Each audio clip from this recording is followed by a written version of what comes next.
to see you. This is my Diversity Circle Real Talk, and I'm Pastor Sheila Bowie Sledge, and my partner over here is Rabbi Brigida Rosenberg. Good to see you all. Good to see you too. In addition to seeing our faces, you will hear some voices that are part of the My Diversity Circle group. You will hear Mason, Veronica, Alice, and Dee, and they're going to join us tonight. We have a great discussion for you in a book called How to Be an Anti-Racist. That's a book that we have been going through, and we're in chapter 14 on gender. And the author has some great information that has been shared with us, and we have a couple of comments here and there. And if you don't get a chance to hear all of what we have to say tonight, or you want to share the information with friends and family, do not hesitate. We will be on www.mydiversitycircle.com, and you'll get a chance to hear it or to review it at your pace. So it's been great to know that gender is a big part of our lives, and man, some of the things I heard. So tonight I want to start off with a question of all those who are listening and those who have a chance to do some real talk. What impressed you the most about the book, especially chapter 14 on gender? So I'd like to start off by saying I was surely impressed with the honesty that the author had when it came to gender. And one of the things he said at the very beginning is that he learned so much from family, his mother and his father, and how much he admired how they handled their business and supported the family, and how mom was very strong. She never needed anybody to carry the grocery bags, and she was really a tough woman, and dad worked really hard. So that's my first comment this afternoon. I'd like to know from the other participants, what impressed you about this chapter? What really stuck out for you? Anybody want to jump in? I'll just say at the very beginning, what I love is his discussion of him coming to this realization of the role that gender plays. And when he was at college, that it was really, or actually I think he was in graduate school, it was really the interaction that he had with some upper class graduate students, especially feminists, that he came into contact with and had never really sort of delved into feminism and gender in that way. And it sort of seems like he really came from much more of a patriarchal background, which I'm going to be honest, was a shock to me. So I think it was just interesting. I'm not sure why it was just shock to me, but I think some of that is what he talks about it throughout the chapter in the various studies that often get put out in discussions about the Black family. And I think what I understood and learned from this book is how we're not really getting quite the real picture, or we just get put forward what media and what other people want to put forward with regard to what the Black family looks like. Interesting. Anybody else want to discuss how the impression that they got when they read the chapter on gender? Yeah, this is Veronica. And I really, when he was talking about the family and when he got all his input of what gender and feminist, all those attributes that he picked up from his parents, I got something totally different from my parents, because my father worked and my mother was a stay-at-home mother, but she didn't show a lot of strength. My father was the breadwinner and the strength, the person that put down the rod pretty much.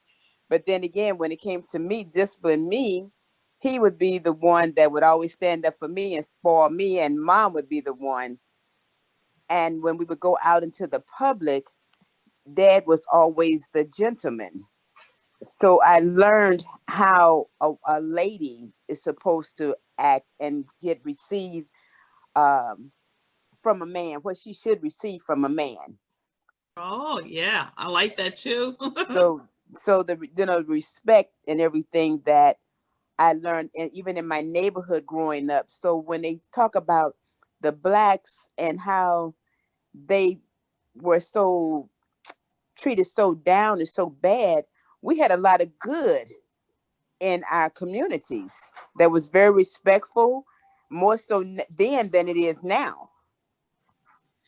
That's So interesting. I'm glad you said that, because you know what? I always look at one-sidedness, like a report, like the Monahan report that's referred to, or some social scientist perspective. But people who actually lived in communities like the Black community all their lives usually don't see what someone else seems to write about. That was that. And I think that's what you're saying. Your life was not like what was depicted in the book or in a lot of the newspapers or in the story itself. So I right. concur with you, Veronica. Sometimes you wonder, where do people get these stories from? That's a good point. Very good point. Well, and I think, as you said, Sheila, it's that Moynihan report that sort of, I think, puts it out in society of this, as he says and quotes, the broken Black family. And it's this sort of, I feel like there's this assumption out there that men have disappeared from families, and so it's really a matriarchal society, and it's really strong Black women. But based on what Veronica said, I'm not saying Veronica's mom isn't strong, but that there very much was a patriarchal family. And even as he said, what his mom went up against when they got married, the Christian wedding vows of husbands, love your wives and wives obey your husbands. And his mom was like, I'm not obeying you. That's true. Now, that's true, really. Now, that part of it, I totally agreed with. Yeah, you gotta watch those It scripts. is a compromise. It is Yes. a compromise. Yes. Yes. Who else was impressed with something about the reading on the chapter on gender?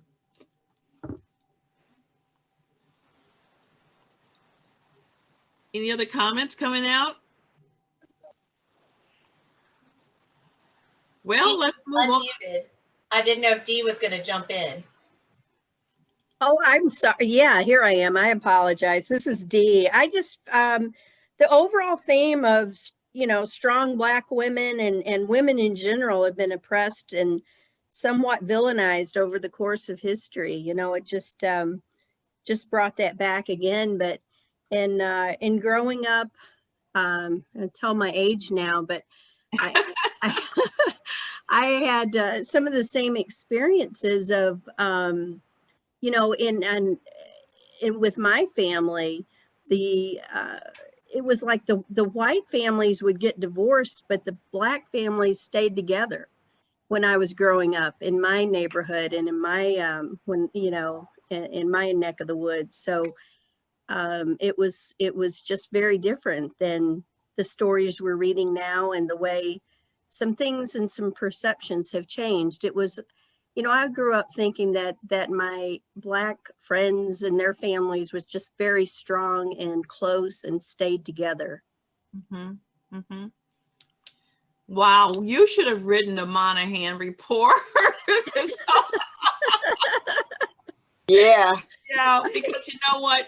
I always became frustrated with TV sitcoms and magazine articles that always had this negative picture of the Black family.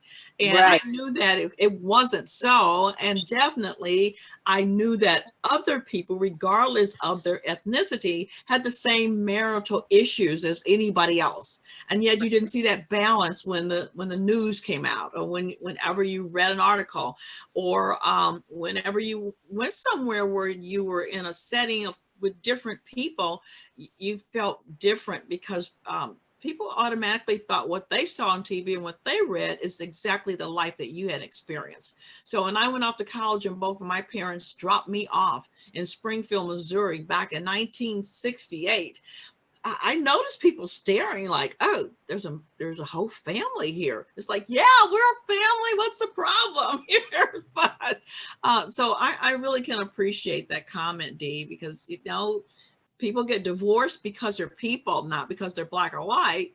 And some units stay together because they're family units, not because they're Black or white. And so I think that's a perfect example of how we get tangled up in racist and anti-racist thinking. And those are very dangerous things. Anybody else? I'd be curious to know. So, you know, he mentions Clarence Thomas and Anita Hill. Ah. And way back, you know, and and that whole thing was way before we got to the Me Too movement. And, you know, I'm just curious thoughts on what people thought about, you know, as he's talking about it. And even, you know, he goes into also talk about some of those same issues that we're experiencing today that come up in it. And one of the things that was interesting is that he said gender racism is behind the thinking that when one defends white male abusers, one is defending white people, and when one defends black male abusers, one is defending black people. You know, and the question becomes is, where did the defense of abusers become that they are representatives of their race as opposed to they're representatives of their gender and they're doing despicable things? Keep going.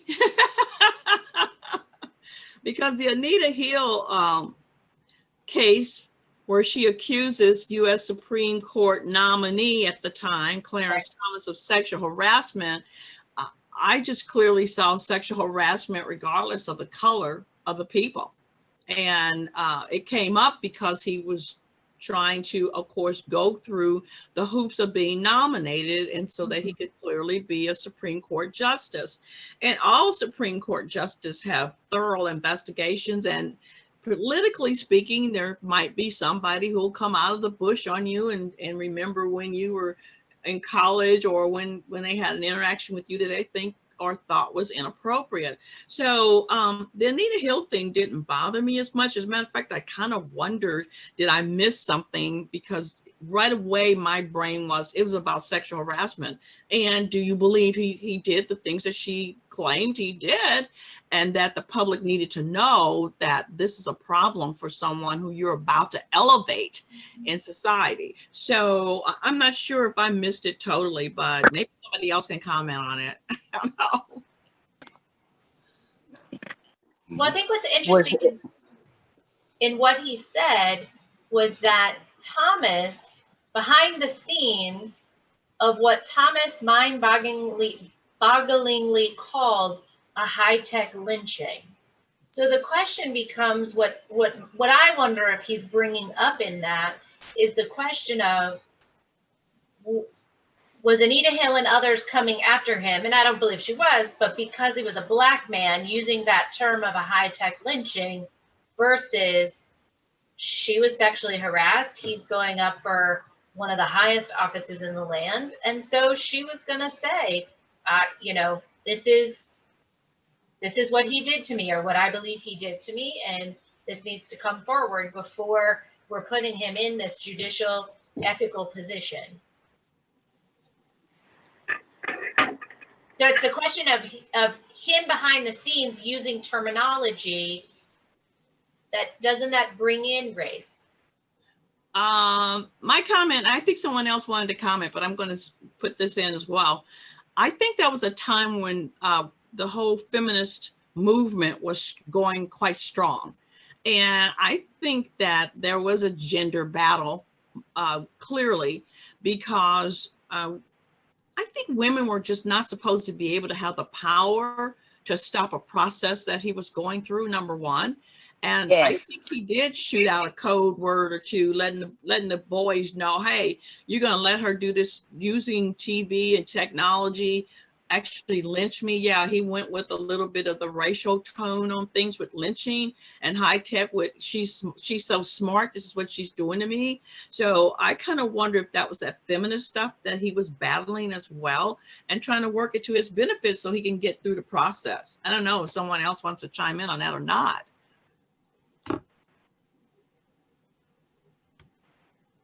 Sounds familiar, everybody? That was tough. Yes, I totally agree with you. And it's still about men having the power and not allowing a lady, a woman, to come in and have the power. men still have that problem. And you know what? I'm going to say this because I just have to. I think, unfortunately, other men may have said, oh my goodness. And I would imagine they thought this. What if somebody, stood up and said that about me? So I'm going to take sides with him. I'm not going to believe it. There's no way you can prove it. And I think it's something that when women step up to the plate and hit a home run, so to speak, someone, no matter what, says, we got to call that a foul ball and make them swing at the ball again. It's like, we cannot let this female come into this system that is so sensitive and huge and powerful in our country and stop it when we're trying to get a African-American face, a male, on the bench. And so does she get a chance to say, I won or not? And it's sometimes things turn into a win-lose. And unfortunately, I think for Anita Hill at the time, it was a win-lose situation and she lost. Even though I wonder how truthful it was, but I think she had a right to speak up and not be damaged politically. But that's, yeah, she really disappeared. Yeah. Yes. Well, that's what they want to do with us anyway.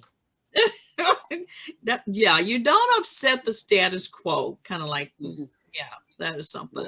Yeah. But the question is why not? And I think that's what his whole book is about, upsetting the status quo, and pushing up against. I like this because just recently, Anita Hill's face is in the news and is very powerful. That someone asked her recently, if President-elect offers you a position, will you work with him? And she said, most definitely. And I think it was Sunday, I was watching all the thousands of TV programs discussing the outcome of the election. And I thought, oh my goodness, what a moment to find her and to bring her back into the picture. So if she shows up on the cabinet, it's going to be a powerful statement for women. I think to know that when you have moments on any job or in any situation, it may turn out to be quite painful, but it's not the very end of the road for you. And I think that would be a statement that we need to see. So hopefully she'll be back, and I'm sure she's qualified to do the work that she's going to be appointed to do. So yay, Anita Hill for you. I think that's a gendered issue everywhere. And we can think of any number of women who have been caught up in whatever of powerful men, and women who end up taking the fall. I mean, we can take a look back at Monica Lewinsky and how she was treated and what she sort of became in the eyes of the public as a young 20-ish-year-old woman. But now, if you read up on her, she's actually, quite amazing, having gotten, a degree from the London School of Economics and the various things that she studied and what she's gone on to do. But we end up left with these pictures of women in a way where stronger men left them not in the greatest of light.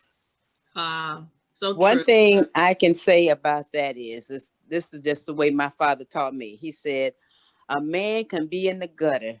You get him out of the gutter, put him on a clean suit, he's going to still be a man. A woman go down in the gutter, she will never come out. That's how they perceive her. They never see her as being a lady after she's been taken down.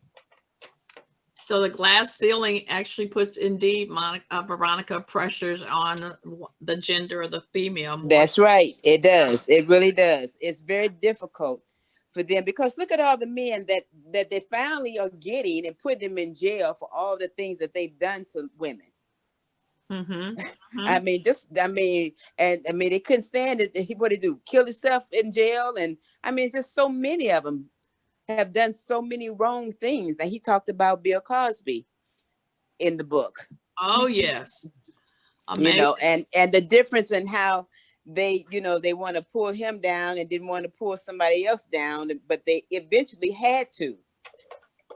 Yeah, I think R. Kelly and Bill Cosby were mentioned, and that is so true. I Yeah. think it's great to bring it up, and it's who we are and how we're changing, because who would have thought those individuals who in our community and in our lifetime are considered to be very popular and strong men that represent a structure, a unit, a system, especially Bill Cosby, the father, you know, in an educated, trained man in the program, and to find out in reality the life that the individual is living and the way that person must have touched other lives is unbelievably wild. But I'm glad he was brave enough to put that in his book, and I think it's well spoken and taken to the point that we can look at it and say, yeah, we've got to be real about our gender issues and what's going on.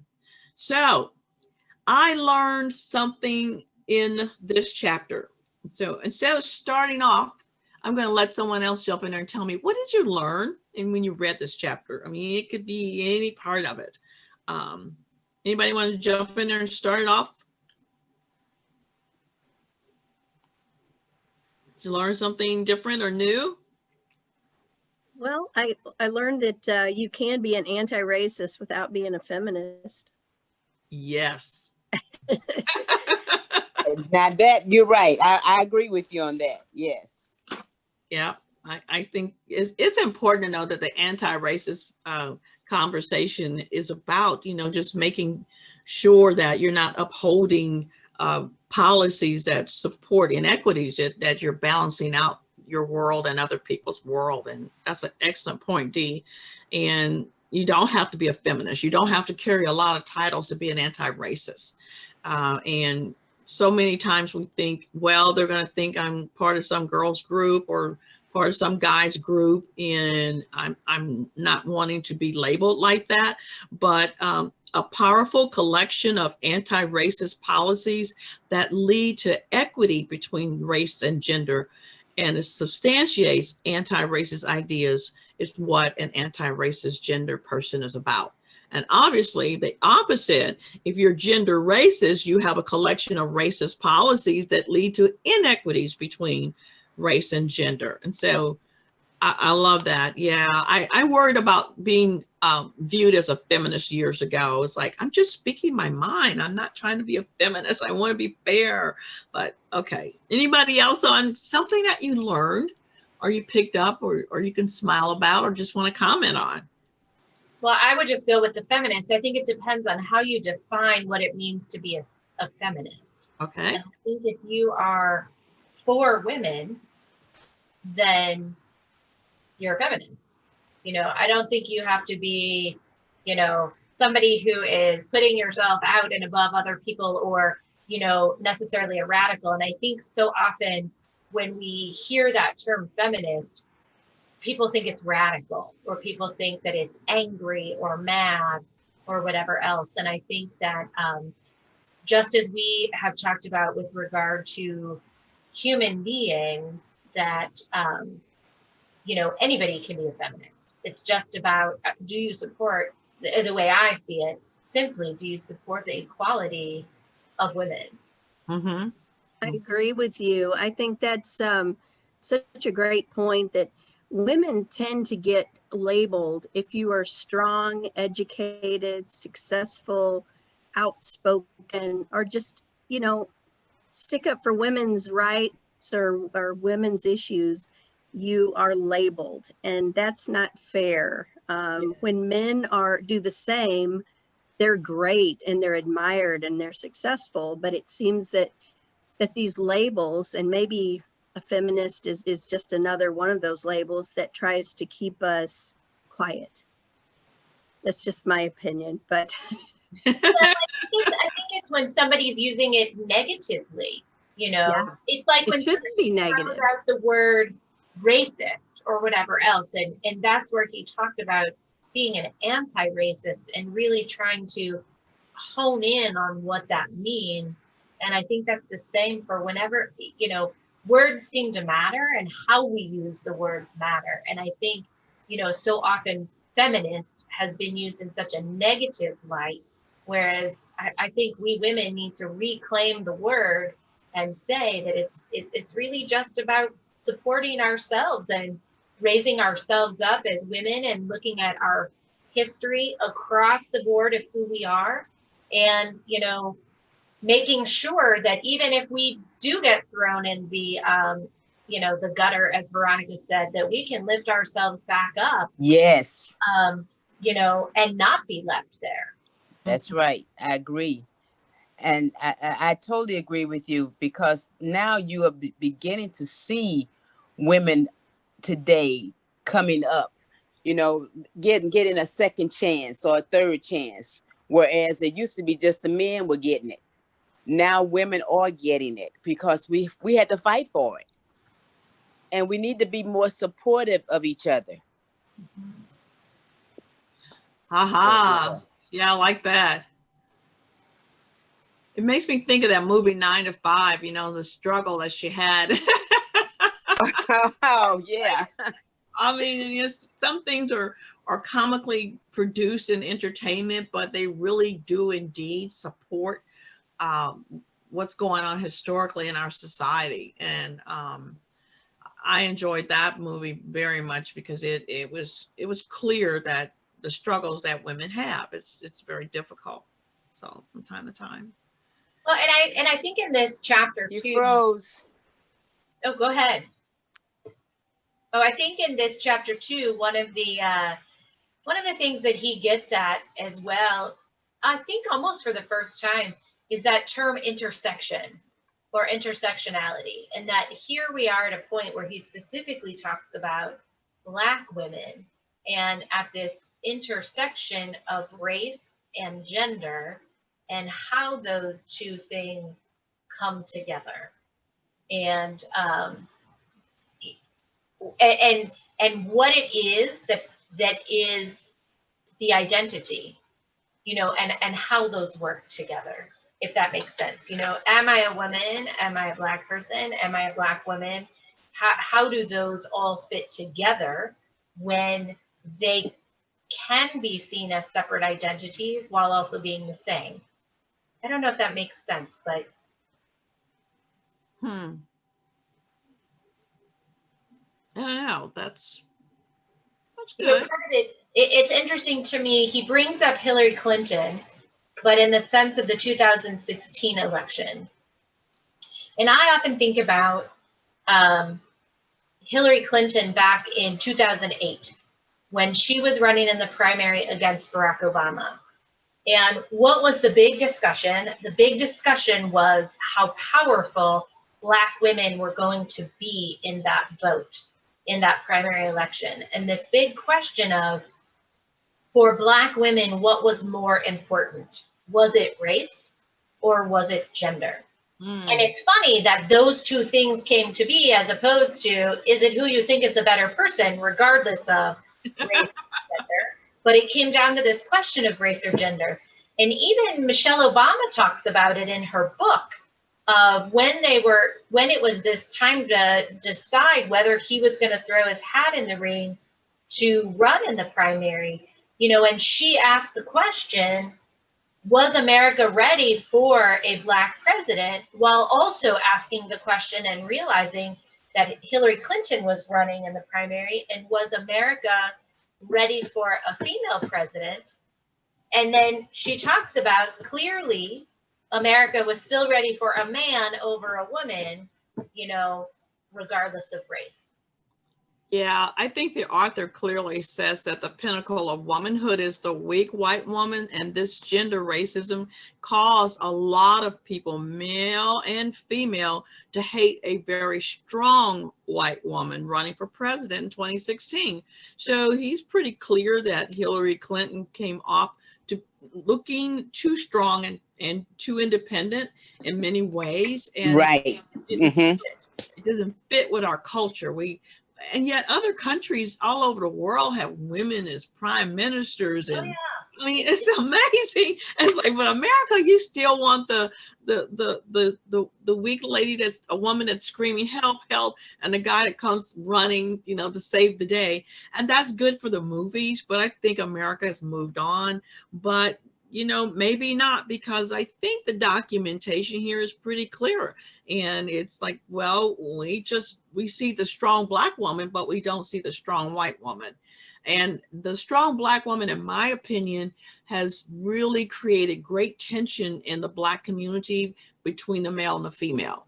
Because I don't believe that women that are, that I grew up with want to be in charge of a household, or they want to be single, or they want to be single moms, or they're so strong that they don't need anyone. That is portrayed, and wrongfully portrayed.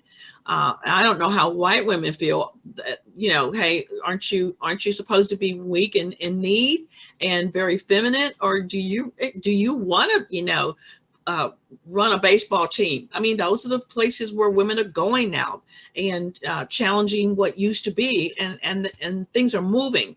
So I think though that we're growing and moving. It's taking some time with the gender piece, most definitely. And there's a lot of focus on gender and race, gender and race, gender and race, not the quality of the person, not the strength of the person, not the ability of the person, all the stuff we grew up fighting for. But you know, one thing that feminine is, who gets to define that? We should be able to define that. yes, but one thing I don't get is now it's such a big movement of women having children and don't want a man in the picture. Ooh. And that I don't get. I really don't understand that one. But No, it's a big movement of that. Yes, maybe it is. it's not that they don't want a man. Maybe it's that they haven't found a partner yet who they feel is the right partner for them.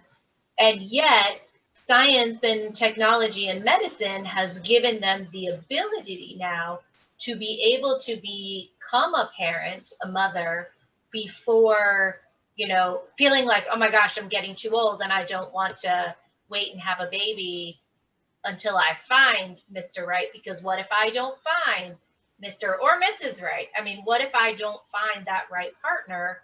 I still want to be a parent. That's where I think it is.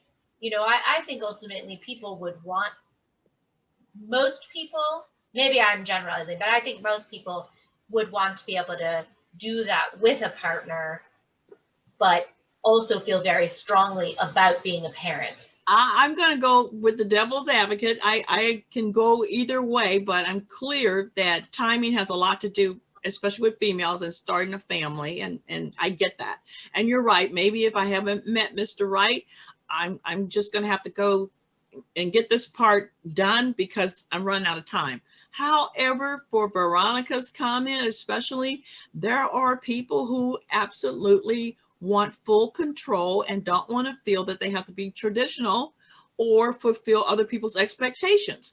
And that is it is very hard for a lot of us to believe that your daughter could walk in the house and say, oh, I'm going to be pregnant next year about this time. I'm in a fertilization program. I've decided I'm going to do this. And your mom and dad who went to the church to get married, got a marriage license, raised you for years with this anniversary gathering family unit thing, and they have a child that says, I don't want to do that. I've got my own idea how I want to live.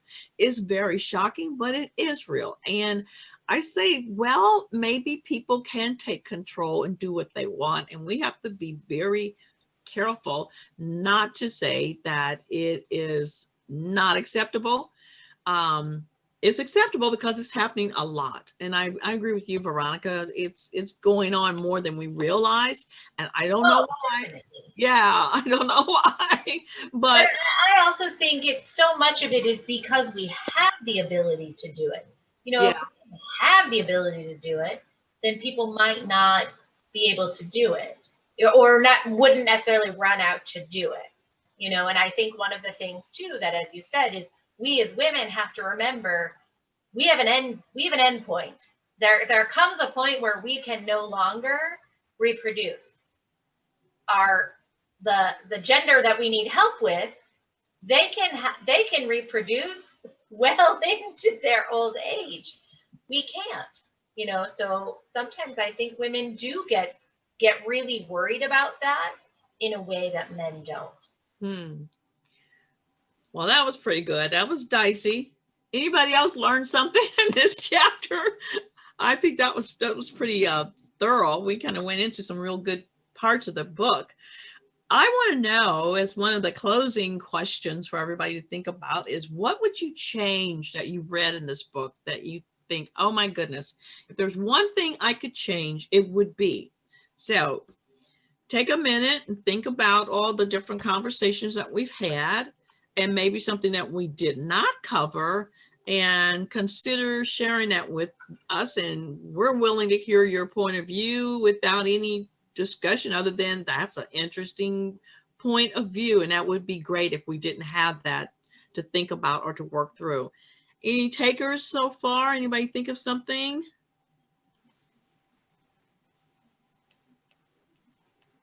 I'm looking furiously for the one that I was quite upset with when I read it. And if there was something I could change about this, I would.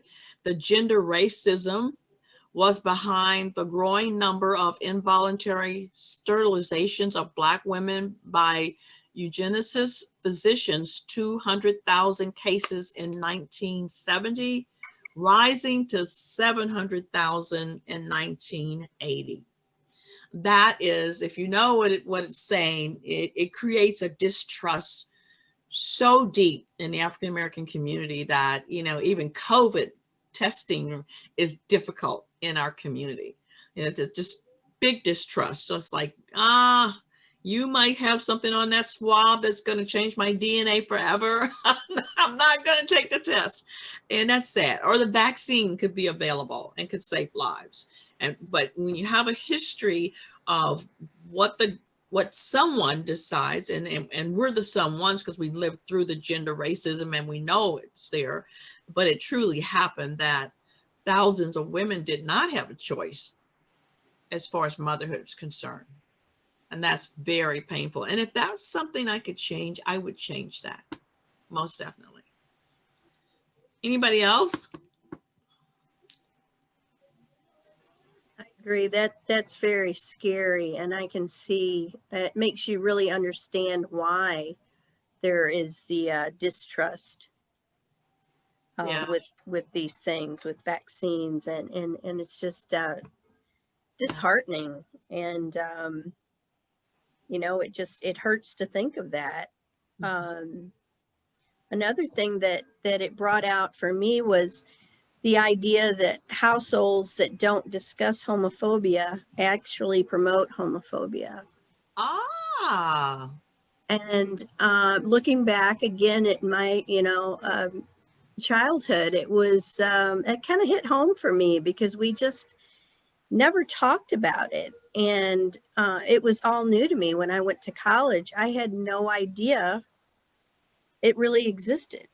And that gave me, made me pause and think, wow, why didn't my parents talk about this? Why didn't I know about this? And I really had to grow and learn on my own to be understanding and empathetic and look at the side, every side, and get to know people. And so that one hit home for me. I didn't really realize that until I read this chapter. That's very powerful because I never got an education on that at all.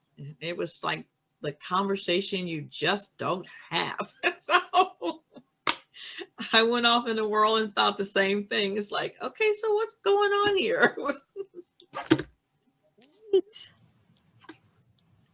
Right. And mine was different. I learned I learned about it. I will just say I wouldn't change it, but I appreciated really hearing about the numerous strong Black women that he raises up in this chapter. That as he's doing his learning from the women who are in his program, the voices that he is learning about and the voices that he is reading. And I think throughout this entire book, one of the things I appreciate about him and how he works his way through his own racism, his own sexism, his own all of these things, is that he is not afraid to challenge himself, and he's not afraid to learn. And he takes, he reads and he educates himself, and he takes that and really works through that. Really, it's sort of as Dee just said, when you aren't exposed to some of these ideas or possibilities, that you do some learning about it and you struggle with it and figure it out on your own. And he really, really does that in this chapter and throughout the book. And I appreciate that about him. Great, great. What would you change, or were you surprised by something? And if you could change it, you would. Anybody else? Well, one last thing from me. I am a big proponent of cleaning up, changing, altering, making a difference in what we call our criminal justice system that has a lot to do with gender and race. When I think of the number of women of color who may not have ever had a wedding day or did not have an opportunity to raise their children with their dad, or if there's a loss of family unit and graduations and upward mobility, I think of how horrible it has been to have that tension in the Black community, and keep that tension between, the strong Black woman and this emasculated Black man. And that's kind of like my parting comment. It's, I think, very intentional, and I think it's very sinful to have someone marked all their lives with a crime, and they could never get past that situation, and that life of living incarcerated.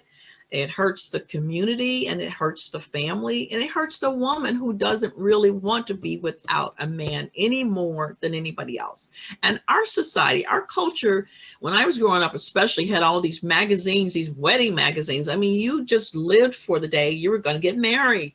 I mean, maybe it's more of a female thing than a male thing, but I think a lot of men wanted to have families and get married and settle down. And you put all these great programs on TV and these wonderful love stories and movies in the film industry, and then you can't see that as often as you should in your own community. And that's disgraceful. I still look at it as something that still needs to be fixed.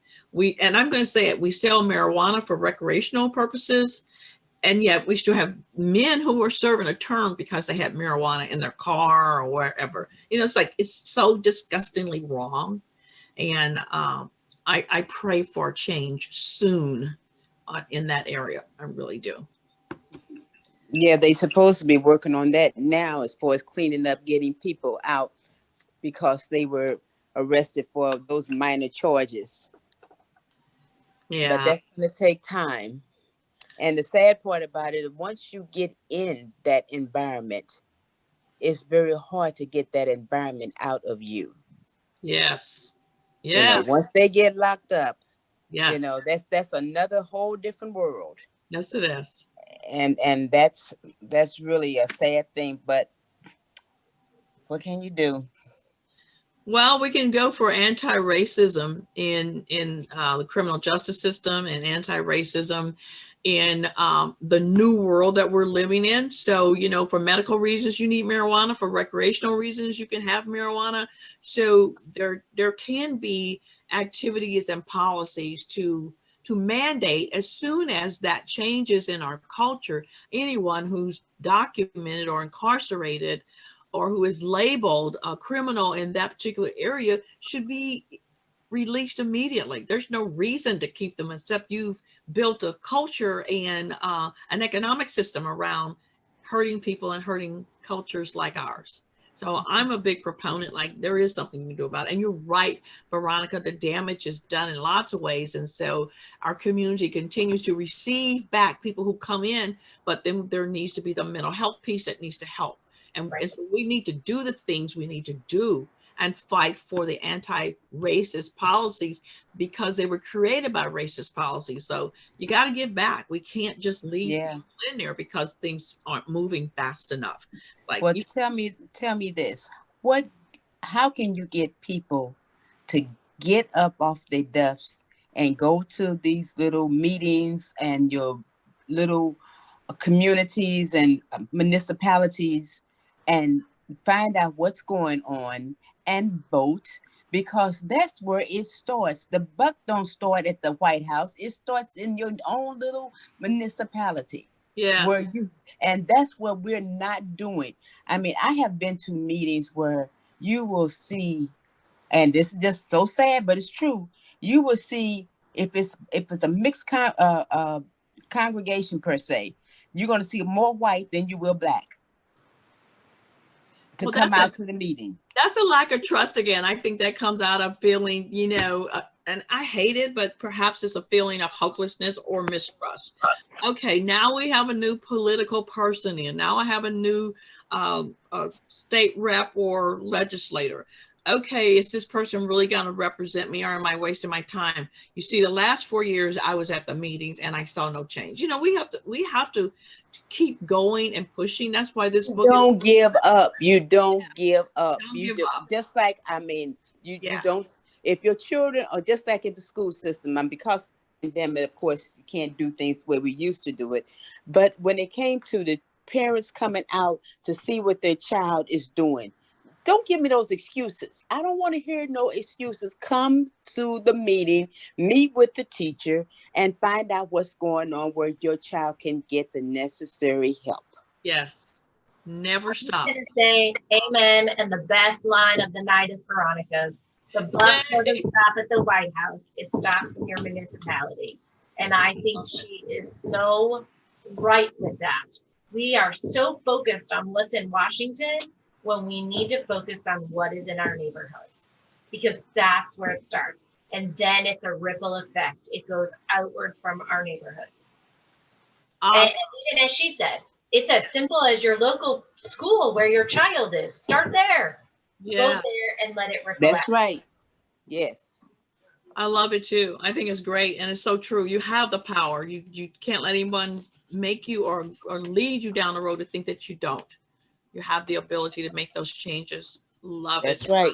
And one brings about two. Two brings about three. If nobody puts their foot forward, it takes one to get things started. That's all it takes. Just like we're trying to do what we're doing. Yes. I love it. Amen. It's like, that old saying, people sit around and wait thinking, somebody should do something. Somebody should do something. And then they look in the mirror and say, right. Oh, I am somebody. I am somebody. There you go. That's right. All right. Put the icing on the cake, D. Yep. That's so true. That is so true. Waiting on somebody else. You're the somebody. I love it. I love it. Powerful. It's been a great evening. I've enjoyed it so much. I hope our speakers come back and join us in a few more weeks as we go into our next couple of chapters and see what you learn and how much we can relate it to how we're looking today and what changes we might want to initiate in our own communities. Great. What do you think, Brigida? I agree. What a great conversation, and bringing on more voices. It's what we need. We need more voices that add to this larger discussion. Awesome. Well, we're ready to close out, I think. We are. All right. Great being with you. Great being with all of you. Thank you, Mason. All right. And Veronica. Have a good one. G. Yes. Thank Have you. a great evening. Stay safe. All You right. too. All right. Bye. All right. Bye-bye. Bye, guys. Bye.